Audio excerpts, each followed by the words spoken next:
All right, welcome, welcome. If you are new here, I am so glad you came to join us. I hope you find this to be a really good use of your time. If you've been here, welcome back. I love seeing the smiling faces.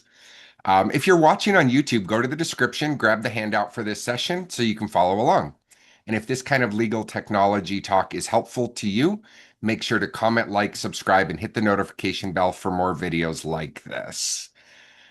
All right, so today is a tag on last week, so I am going to turn it over to Beth.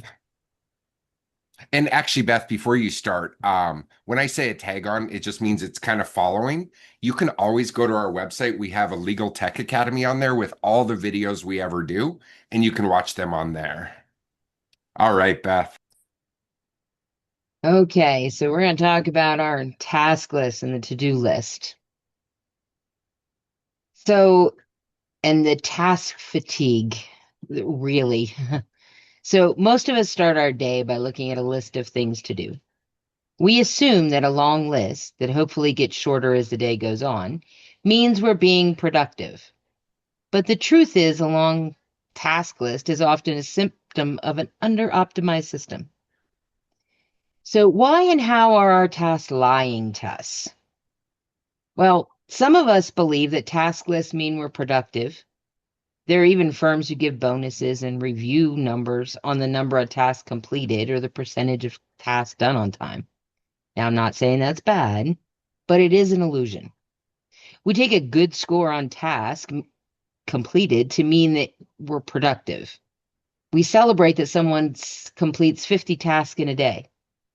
We don't stop to think that maybe that isn't productivity. There's a psychological thrill in checking off a manual task. We've laughed at this meme, but it has a lot of truth in it. That emotional boost of checking the box makes us feel good, and we like that feeling. There's no denying that. However, maybe that isn't as productive as it makes us feel.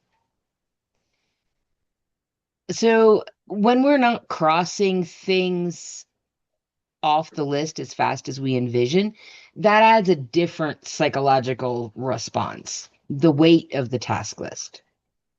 We know what that is, that gray cloud following you around, and the weight that hits you when you open your task list. It's the opposite of the satisfaction of checking the box. And when that satisfaction doesn't outweigh the dread, the burnout sense sets in. Then there's the error factor. Knowing what those tasks are and which are more important, remembering which one you should be doing first. The truth is that long task lists do not mean your team is failing. It means your system's not optimized and your team's not supported. That's a hard truth to grasp, but there are ways to fix it. So to fix it, we've put in some hierarchy of action in here.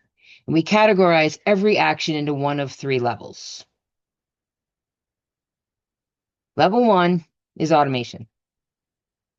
These are self-executing actions that happen 24/7 without human thought, such as sending emails, SMS messages, generating fee agreements, syncing data, repeatable actions that happen over and over. There may be things that fall outside of normal and they can be identified and tasked for human intervention, but they truly should be the exceptions, not the rule. Level two is human interaction with automation. And this is what John discussed last week. The human touch that is needed to guide the automation.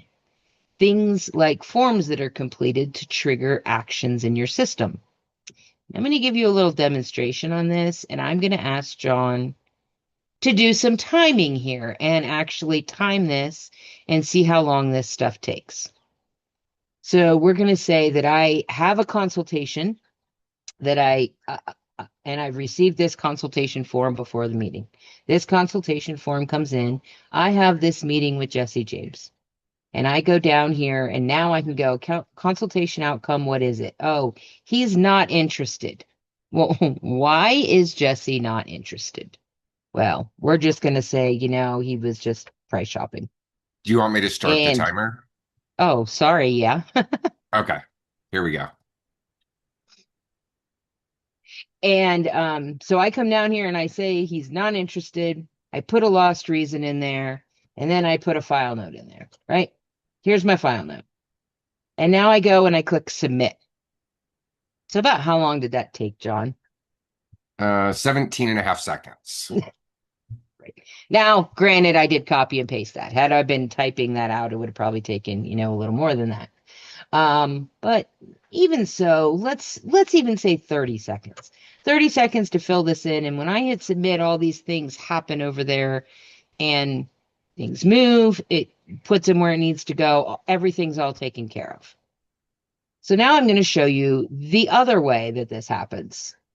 So now I'm going to go to the matter. Well, first of all, I need to search and find the matter. So go ahead and start your timer, John, the Okay. second one.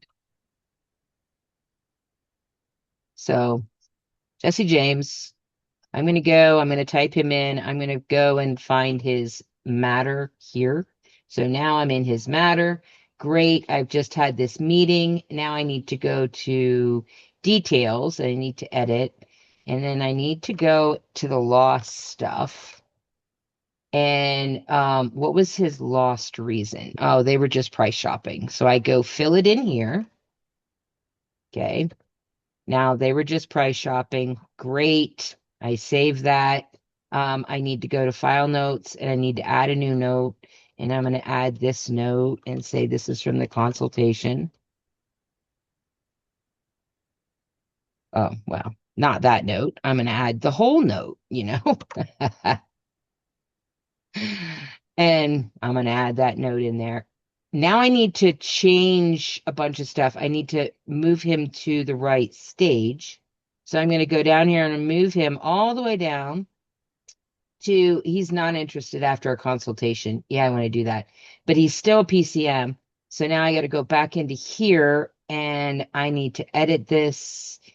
And I need the status, the matter status. I want to change that all the way down to yeah, not interested. Okay, now I'm going to save that. How long did that take me, John? You're at a minute and a half. So it's a whole extra minute for me to go do all that stuff. And I wasn't poking around in there either. Like, so even if it's 30 seconds to fill out that form versus a minute and a half, if you're doing 10 meetings a day, you're talking about saving, and you save a minute on each of them. Now you're talking about, saving 10 minutes a day on that, which isn't a whole lot, but it does add up, especially over, the term of a year. So that is one way that all of this that you can use automation to do and handle some of this where the system can handle it for you. And then we have the actual tasks. So these are things that a computer cannot do, no matter how much you assist it. This is that phone call to the client with that conversation. And yes, I know there are AI receptionists that talk to people, but there's still a lot to be said for that human touch. And there are other things that tasks get created for that sometimes just need a pair of human eyes on. They still exist, but they should be minimal. But then what do you do without a task list? So there's a little panic that comes with that thought. We already talked about the first one, using internal forms as drivers. This can be the consultation form, but also a hired form, a closing form, a loss form, lots of different ways to use them to do what you need to do. One of the benefits of using a form is that everyone in the firm does not need to learn the navigation of your CRM. These can be emailed to whoever needs to input that data at the point they need to put it. This makes things move much more smoothly, even with team members that are not tech savvy or just don't like to work in this CRM. There's some firms that their attorneys don't even ever open Lawmatics. They just don't. They work completely off of the forms. It really speeds things up. So if I receive a form in my email before a meeting, it's a few seconds to open it. If I need to search for the matter, open it, click, edit, do all that stuff like I just showed you, you get the picture. It takes a while. let's make it as easy as possible for everyone. Because the less tasks they have on the list to check off, and it's more just a normal rhythm of their daily going about things, it really helps. But then, how do we know when things are progressing or not? Like, what do I do without a reminder to check in on a case? So, the easy answer is reporting. You can make custom reports for anything. So, let's say you're using a task for a CSC to check on DecisionVault submissions before the consultation. Now, I have seen this handled many different ways. One is, and John, you want to start recording on this one again? Hold. Sorry. Okay, go. Okay. So one is they go to the calendar and they're looking at the calendar to see all of these appointments. And yes, this is fake data, so I don't have appointments in here. But they find what appointments are coming up in the next week. Okay, now I need to go to that matter. So they go in and they go to this matter. And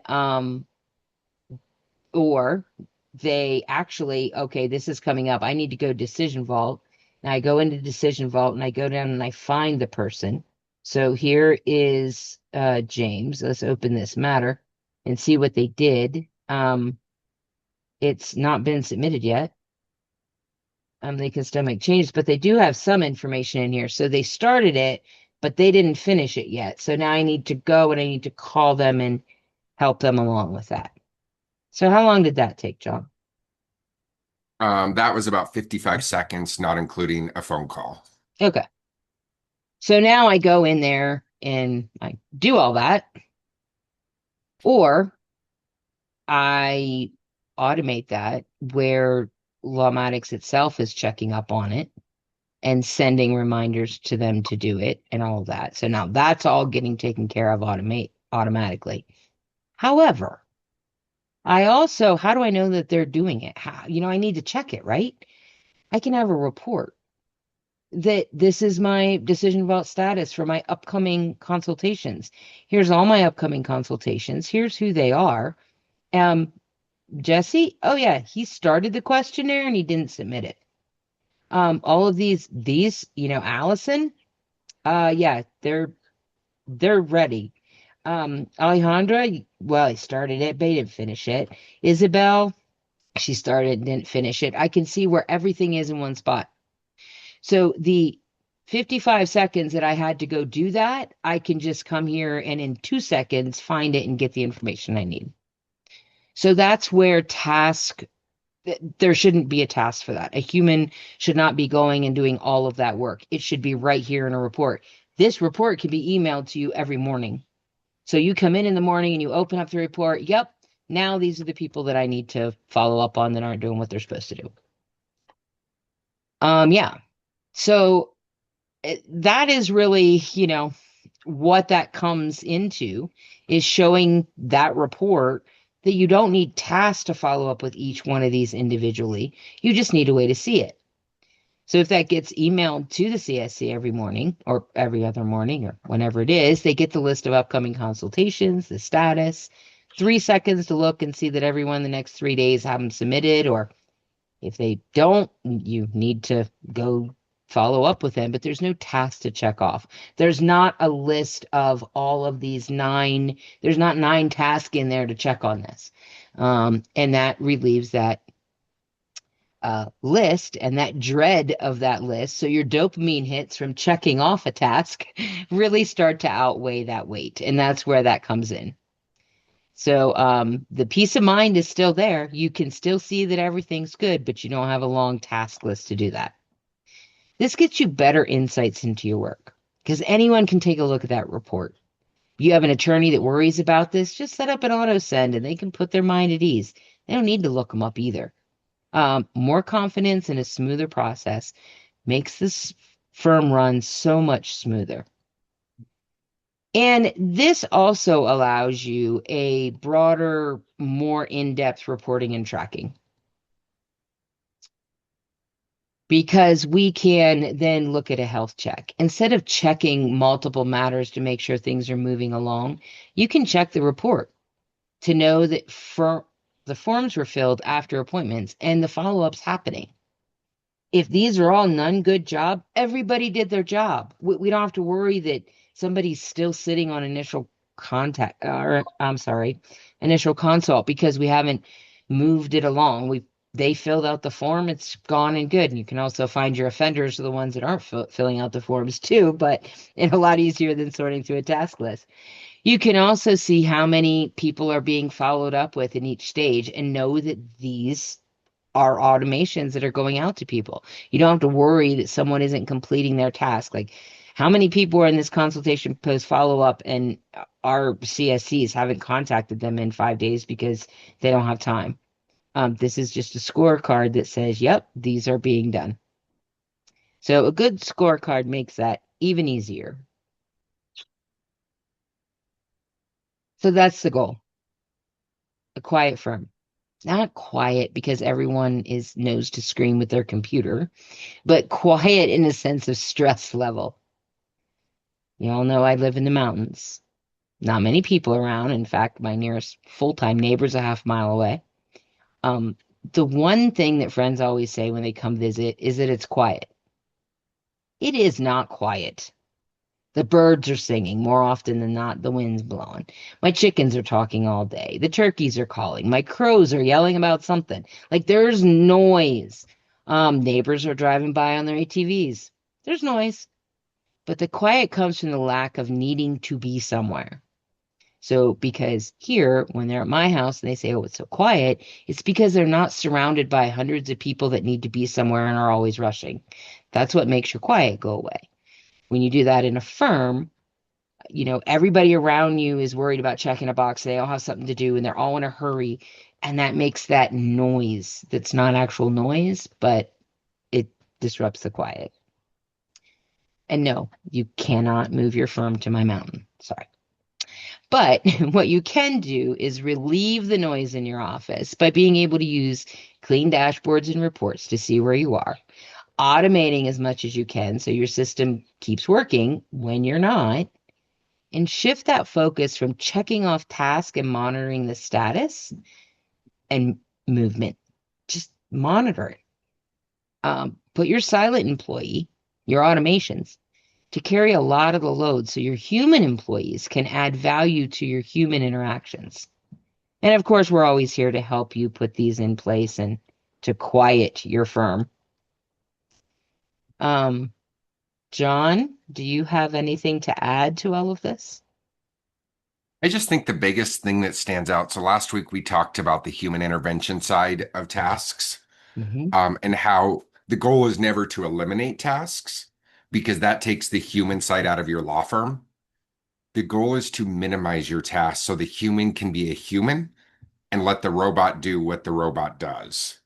And Beth Right. really highlighted this really well today to allow the robot, and it's okay to let it go. We hold things so close to our chest sometimes that it's really hard to open our hands and just let it go and trust that the system's going to do it. Mind you, like Beth showed you, there's checks and balances.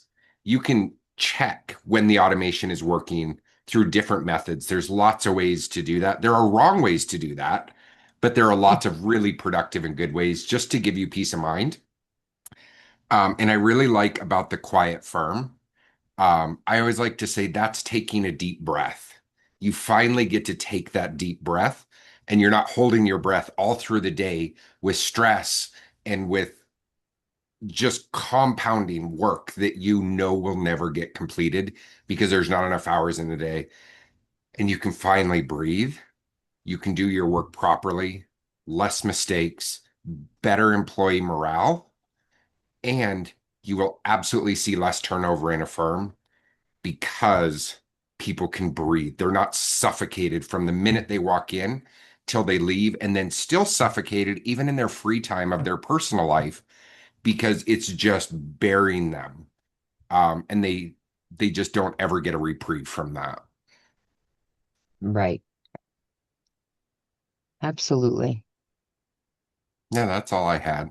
That just really stood out to me.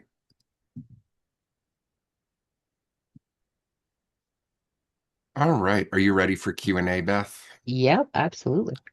All right. So before we wrap it up, just a quick note to anyone watching on YouTube, we always stop the recording here and then we open up for live Q&A.